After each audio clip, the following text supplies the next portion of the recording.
Great. Well, hello. Long time no see. If you're watching on YouTube, that joke will make no sense to you. And it wasn't really a funny joke in the first place, so that doesn't matter. Thank you, Jedida, for reading. It's such a great passage this morning, don't you think? We have a lot of fantastic stories coming up over the next couple of weeks in this sermon series, Alive. As Beau said, we're looking at some of the people that Jesus met after his resurrection and exploring how these encounters transformed their lives.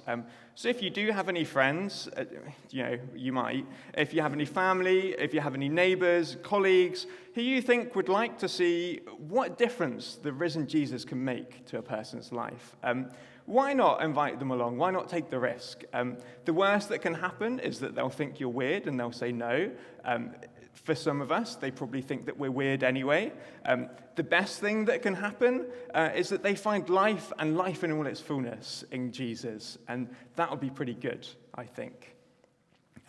So to kick the sermon series off, we've got Mary Magdalene, and the subtitle that I was given was Transformed by Love.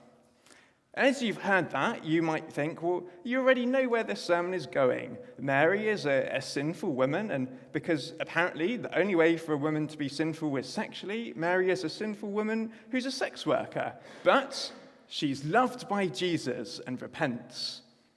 Well, I'm sorry to say that you're wrong, because Glenn is away on a retreat, and I can say whatever I like. And because Glenn is away on a retreat, when he comes back, he'll be holy and spiritual, and he'll have no choice but to forgive me. So that's good. And with a sermon like Transformed by Love, there's only one direction I think that this sermon can reasonably take, and that's to follow in Dan Brown and the Da Vinci Code's footsteps by telling you all about how Jesus and Mary were secretly married, they had children together, and lived in the south of France. I'm not quite sure that's right, actually. And thank you, Eunice, it's not. Looking by your faces, you know, thankfully, I think you know that is not right. It might surprise you, but I was being silly in order to make a point. It's not like me. When it comes to Mary Magdalene, I hope that we can agree that who she is matters. Mary was a person made by God and loved by God, and it's important that we treat her with the dignity that she deserves by dealing with her as the real Mary and not a Mary that we have mythologized. So over the course of history, Mary Magdalene has been adorned with several different identities, and I wonder if some of them obscure her real story. We're quite good at peeling back the layer that Dan Brown likes, the layer that stems from false histories and conspiracy theories and suggests that Mary and Jesus married and had children. That one seems rather obvious to peel back, but we often stop there. A layer that seems less obvious for us to peel back is the one that portrays Mary as a licentious woman. I think that there are some reasons why we're happy to remain with this version of Mary Magdalene, rather than exploring whether that might be true or not. And the first, I think, is that it's rather chic. Like, it's a glamorous story, I think, like sex worker saved by Jesus. There's an undeniable drama to that, and we can be hooked by that. But I hope you'll probably agree that just because something is an exciting anecdote is not a good excuse for calling someone a prostitute. Another, better, I think, reason for not peeling back this layer of Mary's identity, or not wanting to anyway, is that the image of her as a repentant sinner loved by Jesus demonstrates a wild truth. Whoever you are, whatever you have done, you are worthy of love and grace, and there is a place for you in God's kingdom. And that's true. Who can deny that that's true? Hallelujah. Praise God that that's true. But the fact of God's extraordinary grace doesn't depend on Mary Magdalene being a former sex worker. And I think, therefore, that we owe it to Mary Magdalene to talk about her truthfully. This requires us to ask, well, where did the picture of Mary Magdalene as a prostitute come from? Partly, it stems from her name. Dr. Luke, who wrote the Gospel of Luke, introduces us to Mary, who was called Magdalene. Magdalene is the English translation of the Greek translation of the Aramaic word Magdala. This is why when you hear some people talk about Mary Magdalene, you'll hear them talk about her as Mary of Magdala. Magdala means tower, and it was a popular place name back in the day. Some people have therefore suggested that Mary came from a town called Magdala on the west coast of ancient Israel. I don't actually know. I'm using this hand to talk about the west coast. Maybe I should be using this hand. It doesn't matter. They think Mary maybe came from the west coast of ancient Israel. And in this town, Magdala, there was a brothel. And because Mary might have come from this town, the very clear and obvious conclusion is that Mary must have worked in a brothel. There are some problems, I think, with this idea. For instance, Amsterdam is known for its red light district. But if you met someone who told you that they were from Amsterdam, I really hope that you wouldn't immediately think that they were a sex worker. That would be strange. As well as this, Magdala was a very common place name, so much so that it's pretty much impossible to actually be conclusive about which Magdala Mary might have come from. It's like if someone said, I'm from Berwick, and they might be from North Berwick, they might be from Berwick-upon-Tweed. Very different places. Some like square sausage, others like link sausage. It matters. Probably, I think, the main reason for considering Mary Magdalene a licentious woman is because in the year 591, Pope Gregory the Great gave a sermon in which he combined Mary of Bethany from John chapter 12 with many of the other so-called sinful women in the Gospels. And then he identified them all as Mary Magdalene. It was an image that was used to powerful effect. The fallen woman who could not fall so far that the grace of God could not find her. This is a good sermon. But it turns out that this sermon from Gregory the Great was slightly misleading because there's absolutely no textual or factual basis for showing Mary Magdalene as any of the women that Gregory mentioned. It was an idea that I think was wrong, and actually the Catholic Church has admitted as much, so that's nice that the Catholic Church did that. And they released a statement in 1969 to say that the Bible does not, in fact, support Gregory's not-so-great interpretation. So what sort of interpretation does the Bible support? So here are some things that I think that we can clearly say about Mary Magdalene. When she's introduced in Matthew, Mark, and John, she doesn't get an explanation explaining why she's there or who she is. She's just there, Mary Magdalene. It's like if I told you a story about the Edinburgh Marathon, and in that story Doug were to run past, I wouldn't need to introduce Doug to you because you all know who Doug is. He's Doug. And if you don't know who Doug is, then say hello to Doug at the end of the service. Doug, give us a wave, because he's great, and you'll have a good time talking to him. I do apologize, Doug, if you can't get home after the service because there's a clamour of fans waiting for your autograph. Mary Magdalene is not explained in Matthew, Mark, or John because she's Mary Magdalene. Everyone knows who she is. Everyone knows what she does. But she does get a small description in Luke's Gospel. We noted earlier that Luke introduces her as Mary, who is called Magdalene. Not Mary from Magdalene, not Mary of Magdalene, but Mary who is called Magdalene. Elsewhere in the Gospels, whenever Mary is spoken about, she's referred to, if we translate it really literally, as Mary the Magdalene. Using our skills as amateur sleuths, I hope you have good skills as amateur sleuths, we might deduce from this that the Magdalene part of Mary's name was important. Probably. Magdalene means tower, and that's probably why it was a popular place name, because if you started a new city or town or village and it had a tower, then you could be like, oh, Tower City or whatever, North Tower or whatever. But one of Magdala was not used as a place name, but as a nickname, in which case Mary the Magdalene is in fact Mary the Tower. That wouldn't have been wholly unusual if we think of the Sons of Thunder, or Peter the Rock, or I was going to say Dwayne the Rock Johnson. That's Dwayne "The Rock" Johnson was not in the Bible. Peter the Rock was in the Bible, and the Sons of Thunder were in the Bible. And actually, an influential saint and a Bible translator from the 4th century called Jerome, he was speaking before Gregory the Great. He thought that Mary the Tower was a nickname to signify Mary's great faith. I suppose that's nice, that's good. It might also have been the case that Mary was just very tall and she towered over people. Like that could be possible. But given what we know about Mary and the rest of the Gospels, I think that she does seem to have a rather remarkable faith. Mary the Magdalene had experienced God's salvation in a very meaningful way. When Luke introduces her, he says, Mary called Magdalene, out of whom Jesus had driven 7 demons. Notice, Luke doesn't refer to Mary the Magdalene as a sinner or a demon-possessed lady. He refers to her as someone who has experienced the liberating power of God's love and kingdom. Luke also tells us that Mary the Magdalene was part of a group of women who supported Jesus' ministry using their own resources. I think this shows that Mary Magdalene possessed a certain amount of wealth. It also shows, more importantly, that she was a devoted follower of Jesus. Mary followed Jesus throughout Galilee, all the way to the cross.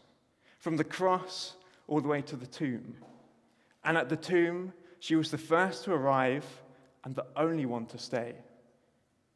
Because of this, Mary was the first person greeted by the resurrected Jesus. And when she sees him, she cries, Master, Rabboni. Not husband, not lover, not friend, but Master, Teacher, Rabboni, the address of a true disciple to her risen Lord. Mary shared the news of Jesus' resurrection with the rest of the disciples, and she earned herself the title Apostle to the Apostle. I actually think that, given all that we know, Mary Magdalene was already an apostle far before she became an apostle to the apostles. Mary was a disciple telling fellow disciples that their master had conquered death. Mary the Magdalene, the Tower, the woman of great faith who was saved by Jesus, supported Jesus, followed him beyond the end, and was a leading member of Jesus' Good News declaration team. And perhaps you're wondering, why does all of this matter? It matters because Mary the Magdalene was a person made by God and loved by God. And when God looks at Mary, do you think he sees a what or a who? When God looks at Mary, do you think he sees a glamorous young object of desire who, thank goodness, has turned to Jesus?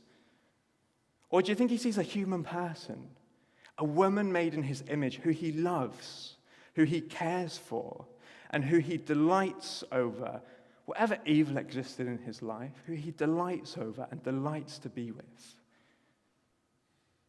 This also matters because if this is who Mary the Magdalene was, then how dare we exclude women from leadership just because they're women?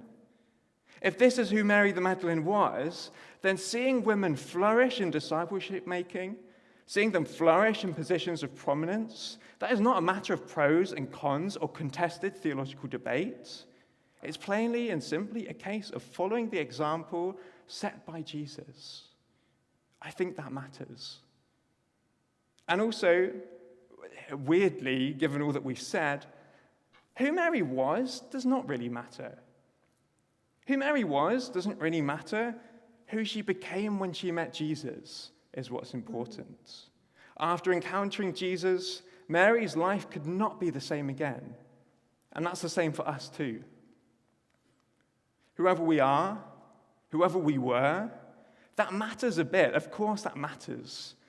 But what's really important is who we are becoming through the life-changing love of God in Christ Jesus. This is a love that sees us. It's a love that names us. It heals, comforts, encourages, empowers, and it sends. It's a love that welcomes us into the glorious new world where Christ is King. And that's good news, I think. I think that's good news. Some of you agree with me, maybe not all of you. But that's fine. We have this sorted. We might have this sorted. we should probably take a look at how this love that affected Mary the Magdalene as she met the risen Jesus on this first Easter morning, how did this love affect her? We can walk together through the opening text of John 20. Thank you again, Jedida, for reading. And we can see what it has to say about how meeting the risen Jesus makes a difference. So if we start at the start, which is always a good place to start, then we start by reading that Mary the Magdalene came to the tomb early on the first day of the week while it was still dark. I don't know if that stood out to you whilst Jedida was reading. I could have asked Jedida to shout those verses in particular, but I wonder whether that might have just been a bit weird. But they're kind of important. Maybe we read them and we think, okay, right, so Mary went down very early on a Monday, and because of that, we maybe think, well, Mary must have been super committed to Jesus, because doing anything early on a Monday morning is really, really, really hard. And it's true. Mary was devoted. But this verse also signals a brand new beginning. Remember in Genesis 1? I mean, we weren't actually there, but remember what someone helpfully noted about Genesis 1, how the earth was a formless void, covered with darkness all around. Well, John has now set his scene in a similar way. It's dark. It's the first day of the week. The world, which has just crucified its Savior, is ruled by chaos. Leaves us wondering, what's going to happen next? The same God who created light out of darkness, what's he doing? What is this God doing? We know the answer. We know that he's busy doing it again. But it creates a nice bit of tension, something for us to wonder about. Part of this darkness on the first day for Mary is not just that it's dark, but it's that she's gone down to the tomb and disaster has struck. The stone has been removed. Now, just so you know, you probably do know this, but just to remind you, this was in a world where people didn't usually rise from the dead. It was also a world where grave robbing was a kind of popular criminal pastime. So for Mary, she's gone down, and there's only one conclusion in her mind. Someone, maybe thieves, maybe even the enemies of Jesus, had taken Jesus' body. Now, obviously, it's dark, and Mary must have been in considerable grief, and now she's probably also in shock. So if it did occur to her to have a look into the grave, she probably didn't see anything, because I don't know if you've ever tried to see anything in the dark, but it's hard to see things in the dark, especially to see things in the dark in a place which is also dark. So Mary runs back to Peter and the disciple who Jesus loved, and that's always funny because it's profound, but it is an amusing nickname to give yourself. And she tells him the body's gone. And then there's a race. And Doug, if he was there, he would have had an absolute blast. And originally in my notes, I'd written, you can imagine the shock and the anxiety and the confusion and the despair that the disciples must have been feeling. I don't know if we can. I mean, maybe you have a great imagination, and in that case, hooray for you. I'm very happy, well done. But for me personally, I don't know whether it's because I already know the end of the story, I already know that Jesus has risen, or maybe it's just because I'm not very empathetic, but I really don't know if I can imagine how shocked and anxious and confused and despairing the disciples must have felt at this time. But whether we can imagine it or not, it's a lot. To begin with, the disciples were sad because Jesus had died. That's sad. Perhaps they were also confused because they thought he would win, but he died. Now, they're even more sad because his body is gone, and they're even more confused because his body's gone. The first disciple, he gets to the tomb first and he looks inside. He sees linen wrappings lying there, and then Peter arrives and he goes inside the tomb. And he sees not only the linen wrappings, but also, separately, the cloth that had been around Jesus' head lying there, wrapped up very nicely. And I think at this point we can say the Mary, the mother of Jesus, she's remembered for very many things. Mary, the mother of Jesus, was great. She did many good things. But what's always forgotten is how well she taught Jesus to make his bed. Because if you've been resurrected, it's very nice to wrap the linen cloths up. That's good. So the first disciple, he also goes inside the tomb. He doesn't want to miss out. And we're told that he saw and believed. This is kind of funny because we read immediately afterwards that they still didn't understand that Jesus would rise from the dead. So what this disciple actually thought he was believing is a bit of a mystery to us. But he believes. He's confused, but he believes. And I don't know about you, but this strikes me as a familiar place to be. And I'll admit that I believe, but I don't totally understand. Like, how does this kind of thing happen? I've got no idea. How could someone possibly be resurrected? I don't know. I couldn't humanly tell you how this is possible. But here's what I do know. The empty grave clothes tell me that Jesus really moved from that tomb. And the angels that Mary sees in the tomb suggest to me that God had something to do with it. So I think, from my point of view, I think there's only one good conclusion, and it's a conclusion that leads me to one of my favorite Easter Sunday traditions. He is risen. Thank you, Dougal. He is risen. That's nice. Belle got to do that last Sunday, and I didn't, and I was kind of jealous of her. So there we go. Thank you for that. But he's risen. It leads us to that conclusion. We're not told at what point Mary the Magdalene arrives back at the tomb, but we can probably assume that she finished third. We can probably also assume that she didn't care what position she finished in. Unlike Peter and the first disciple, who go back home, Mary stays at the tomb. Mary's weeping, and we read this 3 times, in verse 11, in verse 13, and verse 15. And as I said before, I can hardly imagine the grief and the sadness that the disciples must have felt. Thankfully, I don't need to. The text makes it abundantly clear. Mary is devastated. And in her devastation, she's met by Jesus. Except Mary doesn't know it's Jesus. She thinks it's a gardener. It's kind of funny because despite being so obviously wrong, this isn't a gardener, it's Jesus. Mary could hardly have been more right. Think of the setting. This grave is in a garden. And remember how John starts this story with a throwback to first creation. The first time around, when God did his creating, he brought light out of darkness, order out of chaos, and he stuck Adam and Eve in the Garden of Eden and asked them to take care of it. Now, on this new first day of the week, this is sweet, sweet new creation. Here in this new creation, we have the resurrected Jesus, the gardener, who brings new life, who has new life, who gives new life, who is new life, who tends to our mess, plants fresh blessings, and nurtures us into flowering and fruitfulness.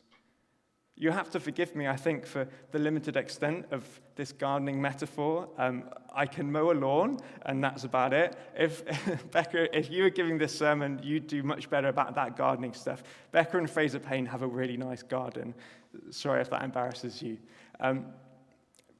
The point is that this gardener is Jesus. In just one word, he invites Mary to step into this new creation. Mary.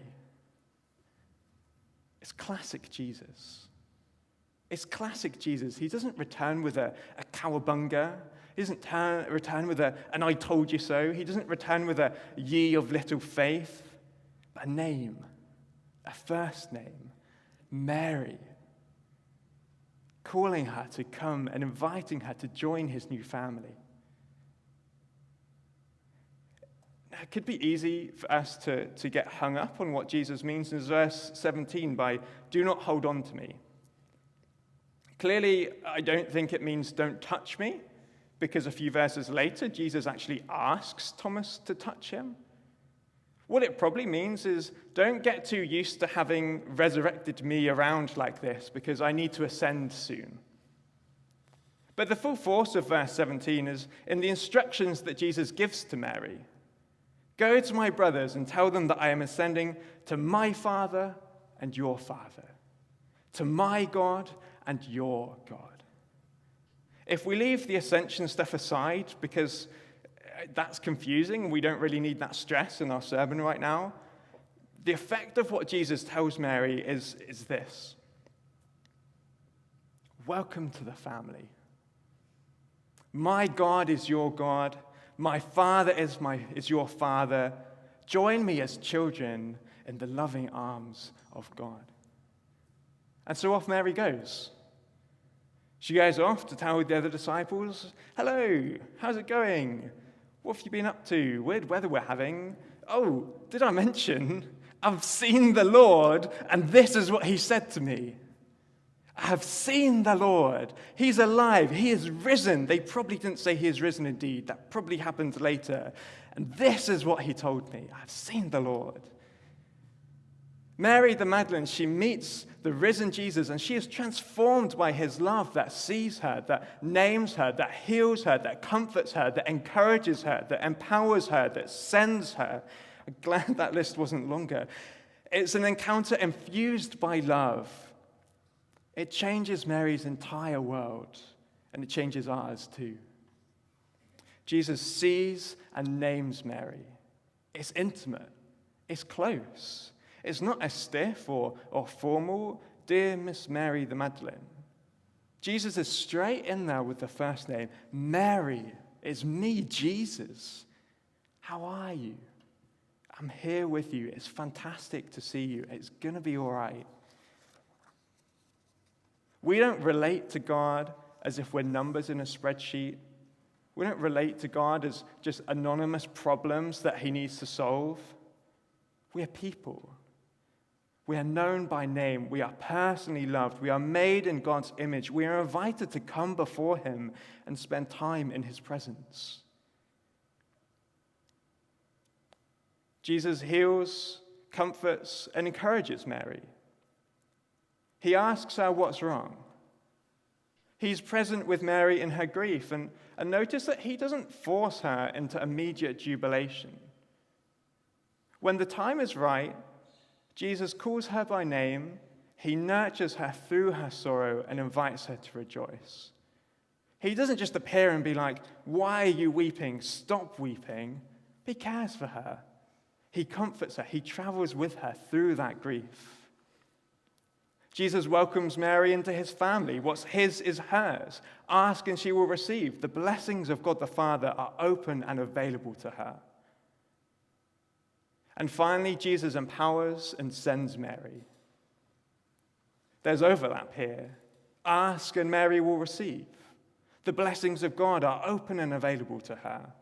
Mary is part of God's family. She's a co-heir with Christ. And if we recall what Jesus said earlier in John's Gospel, if Mary abides with him, then she will bear much fruit. He's a good gardener. Mary the Magdalene is also sent, an apostle amongst apostles, declaring the good news that Jesus is alive, the gardener is here, the world will never, can never be the same again.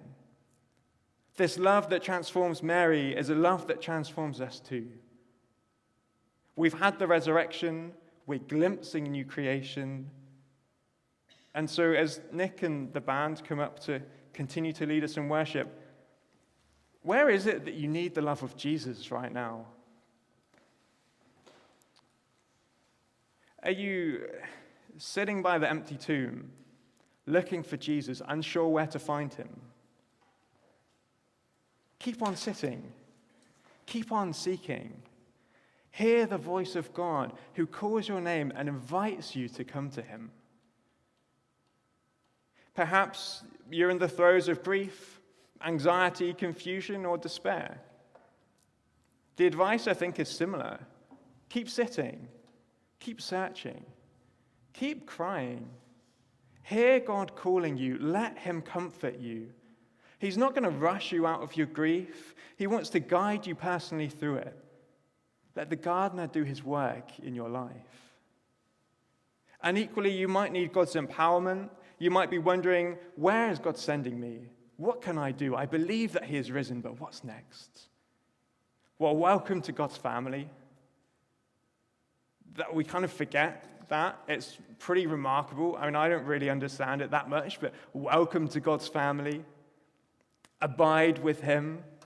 Spend time with him. Enjoy being present with him. Receive strength from God as we go out and as we show by word and by deed that we have seen the Lord. And this is what he says. New life is here. The world will never be the same again.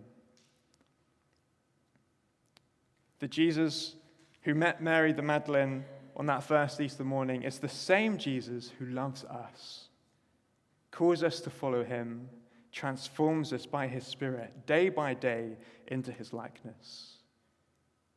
Should we worship him together now?